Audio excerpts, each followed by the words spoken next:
Bonjour la famille, j'espère que vous allez bien. Ici c'est Asifi, oui, je suis à Goma dans la capitale touristique de la RDC. Parlons de cette capitale touristique de la RDC. Écoutez, moi je suis fatiguée de vous faire des vidéos entre ce quatre murs. Et oui, je sens qu'il y a d'autres personnes qui ont déjà compris. Je voudrais sortir justement.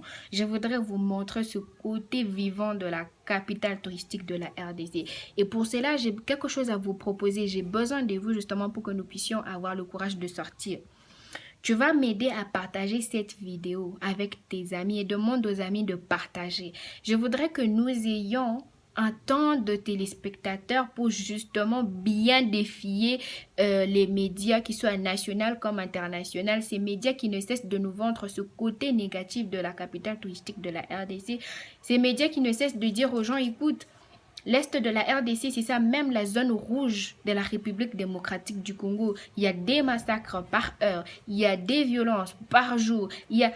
Donc, tout ce côté négatif que le média ne cesse de vous donner, de vous partager, j'aimerais à ce que nous essayions de défier cela. Donc, je vous mets en challenge. Essayons de changer les choses.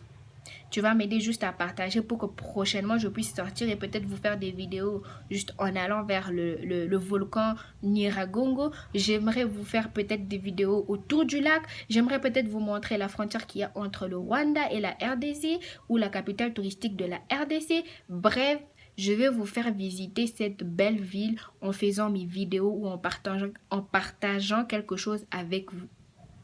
Merci déjà parce que vous commencez déjà à partager cette vidéo avant même d'arriver à la fin. Alors, j'aimerais aussi vous dire merci parce que j'ai reçu des messages de gauche à droite. Je sens que non, les Africains là, coup de chapeau. Merci à tous les Ivoiriens. Merci à tous les Camerounais. Merci à toutes ces personnes qui sont à l'étranger qui m'ont écrit. Merci à tous les diasporas qui m'ont encouragé. Merci beaucoup. Je sais que vous êtes mes premiers partenaires. Merci beaucoup. Merci, merci, merci. J'espère ne pas vous foutre la honte. J'espère vraiment ne pas vous décevoir. Voilà le mot qu'il me fallait. J'espère vraiment ne pas vous décevoir. J'espère que je vais continuer à faire les choses comme il le faut. J'espère vraiment atteindre la perfection ou atteindre le professionnalisme. Merci beaucoup.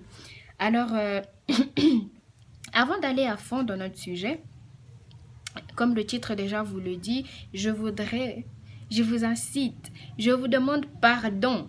Devenons des modèles pour la future génération. Deviens un modèle pour la future génération, je t'en supplie. Pourquoi je suis en train d'insister sur ça? Parce que je remarquais qu'il y avait il y avait carence des modèles dans nos pays respectifs. Nous n'en avons pas assez. Soit nous ne leur donnons pas la valeur comme il le fallait. On a tendance à donner des valeurs à des modèles qui sont à l'étranger. Ma soeur, tu vis en Côte d'Ivoire, tu vis à Abidjan, tu vis à Kinshasa en RDC, tu vis à Cotonou, je ne sais pas, au Mali. Tu as comme modèle Michelle Obama, ma soeur. Attends, avant même d'aller loin, j'aimerais d'abord définir ce que c'est un modèle. Pour moi, un modèle, c'est quelqu'un qui a atteint la perfection, quelqu'un qui peut devenir un mentor, quelqu'un qui a de l'expérience, quelqu'un qui a réussi dans ce qu'il est en train de faire. Donc, je reviens. Tu vis à Kinshasa, tu vis à Abidjan. Tu as comme modèle, Michelle Obama. Ma soeur, Michelle Obama ne pourra jamais devenir ton mentor. Michelle Obama ne pourra jamais te donner des conseils face to face. Michelle Obama, tu ne pourras pas faire appel à elle en lui disant « Ma soeur, même pas ma soeur, madame, venez dans mon pays, j'ai besoin vraiment de vos conseils. » C'est pas possible de l'atteindre. Par contre, si tu as un modèle dans ton pays, tu as un modèle dans ta ville, tu as un modèle dans ta province, tu peux lui faire un mail en lui disant « Écoutez, vraiment, je vous suis il y a un certain moment et je pense que vous êtes le modèle que j'ai tant cherché.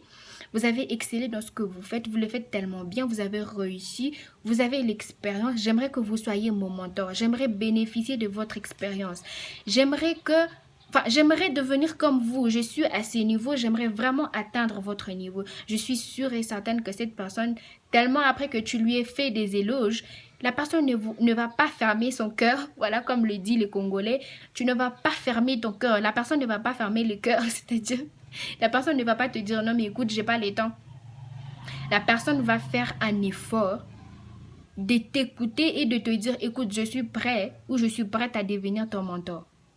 Mais si c'est Michelle Obama, déjà pour l'avoir, ne fût-ce que pour qu'elle puisse lire ton mail, c'est pas possible. Déjà, tu vas avoir son mail où?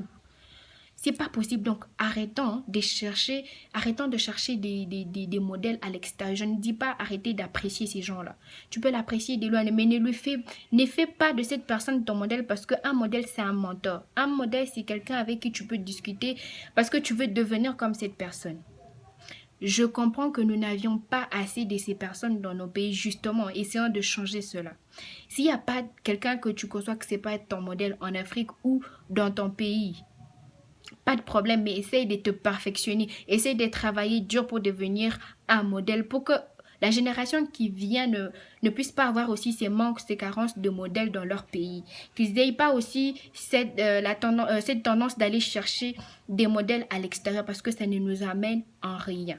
Ça ne nous aide pas à évoluer. Donc, si tu avais des modèles comme moi à l'étranger, moi, je vous dis qu'aujourd'hui, j'ai changé parce que j'avais comme modèle Oprah. Mais j'ai compris que je ne pourrais jamais atteindre Oprah. J'ai compris que je ne pourrais jamais bénéficier de ses conseils face-to-face. J'ai compris que je ne pouvais pas lui dire, écoute, madame, je suis ici et j'aimerais atteindre ce niveau. J'ai compris qu'il faudrait que je mette une croix sur ça.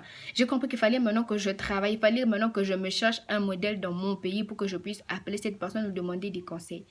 Fais comme moi, essaye de chercher un modèle dans ton pays, essaye de chercher un modèle en Afrique, essaye de chercher un modèle là où tu es, là où tu vas trouver que non, ça sera plus facile pour toi de t'entretenir avec cette personne-là, ce modèle-là.